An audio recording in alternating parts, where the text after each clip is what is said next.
नाज़रीन, मुज़ाकरात से फरार अख्तियार करने के लिए पीटीआई मुतवातिर सर जोड़कर बैठी हुई थी कि किस तरह जान छुड़ाई जाए, क्योंकि पीटीआई ने जो चार्टर ऑफ डिमांड दिया था वो भी इस नीयत से दिया था कि हुकूमत हम ऐसे मुतालबे रखें कि जो हुकूमत पूरे भी न कर सके और फिर हमें भागने में आसानी भी हो।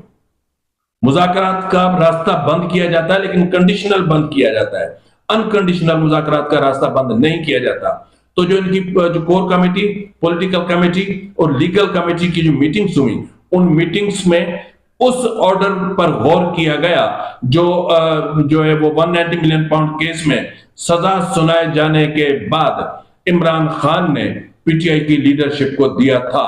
और फिर उससे पहले जो मुज़ाकराती कमेटी के लोग मिले थे या जो रहनुमा इमरान खान से मिले थे, उसमें ही इमरान खान को वाज़ेह कर दिया था कि अगर मुझे सजा सुना दी जाए तो मुज़ाकरात खत्म कर देना।